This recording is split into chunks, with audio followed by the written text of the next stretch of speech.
इसके बाद जो एमसीक्यूज थे वो इक्विलिब्रियम चैप्टर से आए हुए थे। सो क्वेश्चन नंबर 118 जो कि इक्विलिब्रियम से पहला क्वेश्चन है, at equilibrium the concentration of reactants and products become zero, no, becomes equal, ये भी जरूरी नहीं है, इक्वल भी हो सकता है, डिफरेंट भी हो सकता है, ये इक्विलिब्रियम की कोई कंडीशन नहीं है। Remains constant with time, yes, क्योंकि वंस इक्विलिब्रियम इज एस्टैब्लिश्ड तो उसके बाद रिएक्टेंट और प्रोडक्ट की कंसंट्रेशन में टाइम के साथ फर्दर चेंज नहीं आएगा, ये कंडीशन है इक्विलिब्रियम के लिए, ठीक है। जबकि रिएक्टेंट और प्रोडक्ट की कंसंट्रेशन सेम भी हो सकती है और डिफरेंट भी हो सकती है। A very small Kc value at equilibrium constant indicate what? देखें, let us consider हमारे पास एक रिएक्शन है R गिविंग P, इसमें R रिएक्टेंट को रिप्रेजेंट कर रहा है, P प्रोडक्ट को रिप्रेजेंट कर रहा है। तो Kc जो होगा वो बराबर होगा concentration of product divide by concentration of reactant. So हम इस रेशियो से देख सकते हैं कि Kc का डायरेक्ट रिलेशनशिप है कंसंट्रेशन ऑफ प्रोडक्ट के साथ, जबकि इनवर्स रिलेशनशिप है कंसंट्रेशन ऑफ रिएक्टेंट के साथ। तो अगर हमारे पास Kc की वैल्यू बहुत स्मॉल आ रही है तो इसका मतलब है कि इक्विलिब्रियम पे प्रोडक्ट कम है और रिएक्टेंट ज्यादा है, ठीक है। अब अगर हम ऑप्शन की तरफ आते तो रिएक्टेंट्स आर फेवर्ड, यस, यही करेक्ट आंसर है, क्योंकि एक ऐसा रिएक्शन है जिसमें रिएक्टेंट ज्यादा फेवर हो रहे हैं, मतलब रिवर्स रिएक्शन ज्यादा फेवर हो रहा है। ये इसलिए हो सकता है कि रिएक्टेंट की स्टेबिलिटी प्रोडक्ट से ज्यादा होगी, ठीक है। Which of the following is not a characteristic of a chemical reaction, chemical equilibrium? So it is dynamic in nature, yes, ये करेक्ट है। केमिकल इक्विलिब्रियम जो होता है वो हमेशा डायनामिक होता है। डायनामिक मीन्स कि इक्विलिब्रियम अगर पहुंच भी जाए तब भी फॉरवर्ड और रिवर्स दोनों रिएक्शंस हो रहे हैं, but with equal rates. It is established in close vessel, yes. Forward and reverse reactions occur simultaneously, yes. The reaction stops completely, no. जैसा कि अभी बता दिया, ये डायनामिक इक्विलिब्रियम है, ये स्टैटिक इक्विलिब्रियम नहीं है, तो रिएक्शन स्टॉप नहीं होगा। फॉरवर्ड और रिवर्स का जो रेट होगा वो इक्वल होगा। Which of the following is not correct about active mass? So active mass जो है इसके बारे में क्या करेक्ट नहीं है, मतलब इनकरेक्ट है, वो हम लोगों ने फाइंड करना है। सो एक्टिव मास बेसिकली हमारे बुक में लिखा है कि it is the molar concentration in dilute solution. Yes, dilute solution में मोलर कंसंट्रेशन की जो वैल्यू होती है वही एक्टिव मास होता है, ठीक है। लेकिन यहाँ पर जो ऑप्शंस दिए गए हैं उसमें है 1, इसकी वैल्यू क्या होगी, 1 होगी, 1।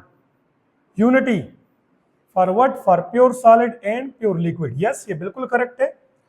प्योर सॉलिड और प्योर लिक्विड जो भी होगा उसका एक्टिव मास जो होता है वो हम 1 एज्यूम करते हैं लॉ ऑफ मास एक्शन के अंदर, जिसकी वजह से उनको इक्विलिब्रियम कांस्टेंट एक्सप्रेशन में हम इंक्लूड नहीं करते, उनको हम ओमिट कर देते, एक्सक्लूड कर देते हैं। Molar concentration of solute in dilute solution, yes, कि अगर हमारे पास जो रिएक्टेंट या प्रोडक्ट है वो सॉल्यूशन की शक्ल में है तो वहां पर सॉल्यूट की जो मोलर कंसंट्रेशन होगी, अगर वो सॉल्यूशन डाइल्यूट है तो वही कंसंट्रेशन एक्टिव मास कंसीडर किया जाएगा। मोलर कंसंट्रेशन और partial pressure of a gas, yes, gas के लिए हम एक्टिव मास जो है वो भी मोलर कंसंट्रेशन या पार्शियल प्रेशर से रिप्रेजेंट कर दें। गैसेस में चूंकि यूजुअली वॉल्यूम ज्यादा होता है तो इसलिए उनकी जो मोलर कंसंट्रेशन होती है वो कम आती है, तो बस वही एक्टिव मास कंसिडर होता है। So correct answer is all are correct. The unit of Kc for the reaction N2 plus 3H2 giving 2NH3 is, अच्छा, Kc का जो यूनिट है इसको फाइंड करने के लिए हम शॉर्टकट भी यूज कर सकते हैं, या आप लोग इस तरह भी कर सकते हैं कि पहले इक्विलिब्रियम कांस्टेंट एक्सप्रेशन लिख लें और उसमें से कंसंट्रेशंस की बजाय कंसंट्रेशन की यूनिट्स लगाकर उनको सॉल्व कर दें तो आपके पास फाइनली यूनिट आ जाएगा। बट अगर आप चाहते हैं तो इसके लिए शॉर्टकट तरीका यह है कि the unit of Kc is simply mole per dm cube, या आप लोग चूंकि क्वेश्चन में लीटर दिया हुआ है तो मैं लीटर लिख लेता हूं, मोल पर litre whole power delta n. अब यहां पे डेल्टा एन क्या है, delta n is the coefficients of product minus coefficients of reactants. But keep in mind यहां पर जब आप कोफिशिएंट्स प्रोडक्ट और रिएक्टेंट को पुट करेंगे तो अगर इक्वेशन के अंदर रिएक्टेंट साइड पे कोई लिक्विड या सॉलिड मौजूद है तो उसके कोफिशिएंट को आप कंसिडर नहीं करोगे, उसको आप इग्नोर करोगे, ठीक है। लाइक ये गैसियस इक्वेशन है तो ये इसमें रिएक्टेंट भी सारे गैसेस हैं और प्रोडक्ट भी गैस है, तो इसलिए हम इन सब के कोफिशिएंट्स को कंसिडर करेंगे डेल्टा एन की वैल्यू को कैलकुलेट करने के लिए। तो जब मैं इसकी डेल्टा एन की वैल्यू को कैलकुलेट करता हूं तो delta n is simply equal to coefficients of product which is 2 minus the coefficients of reactant, तो यहाँ पे 3 है और इधर 1 है तो 4 हो जाएगा, तो 2 माइनस 4 इज इक्वल टू -2।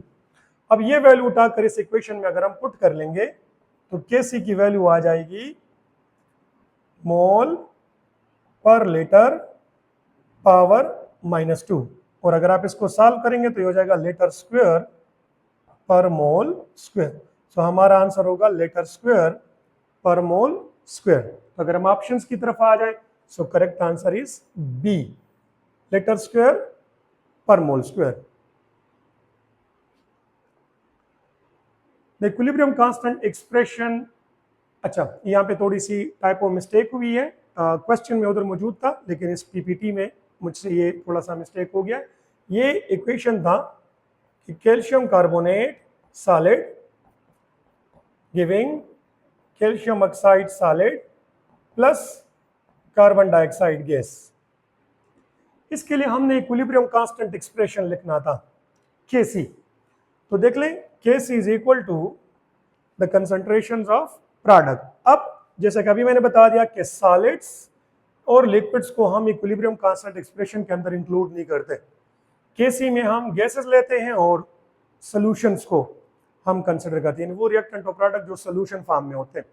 सो यहाँ पर हमारे पास सिर्फ एक ही गैस है कार्बन डाइऑक्साइड और वो भी प्रोडक्ट साइड पे है, तो Kc यहाँ पर बराबर होगा simply the concentration of carbon dioxide, यानी इक्विलिब्रियम पर कार्बन डाइऑक्साइड की जो कंसंट्रेशन होगी वही Kc वैल्यू होगी। तो अगर हम इधर आ जाएं ऑप्शंस की तरफ तो करेक्ट आंसर इसमें सी है कि Kc is equal to the concentration of carbon dioxide.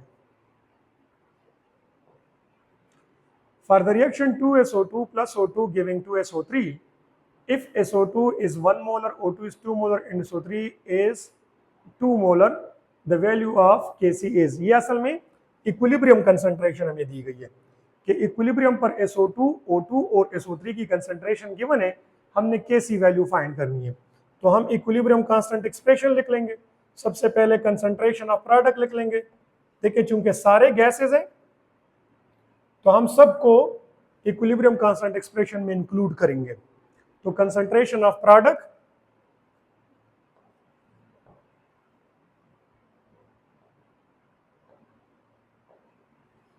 Which is SO3 और इसका कोफिशिएंट जो होगा वो हम एक्सपोनेंट में ले लेंगे, divide by concentration of reactant SO2, इसका कोफिशिएंट भी एक्सपोनेंट पावर में ले लेंगे, डिवाइड बाय O2। अब इसमें अगर हम डेटा पुट कर लें तो सबसे पहले अगर हम SO3 को देखते हैं सो इट इज 2 मोलर, तो यहाँ पे मैं लिख लूंगा 2 मोलर यानी 2 मोल पर लीटर। अगर हम SO2 की तरफ आ जाएं स्क्वायर तो ये हो जाएगा 1 मोलर, इसका भी स्क्वायर हो जाएगा, और O2 जो है वो भी 2 मोलर है। जब आप इसको सॉल्व करेंगे तो हमारे पास जो Kc की वैल्यू आ जाएगी 2 स्क्वायर से 4 बन जाएगा, डिवाइड बाई 2 इससे 2 आ जाएगा। सो हमारा आंसर होगा 2। आप इसके साथ यूनिट भी लिख सकते हैं लेकिन चूंकि हमारे पास ऑप्शन में यूनिट मौजूद नहीं है तो मैंने उसको इग्नोर कर दिया। सो करेक्ट आंसर इज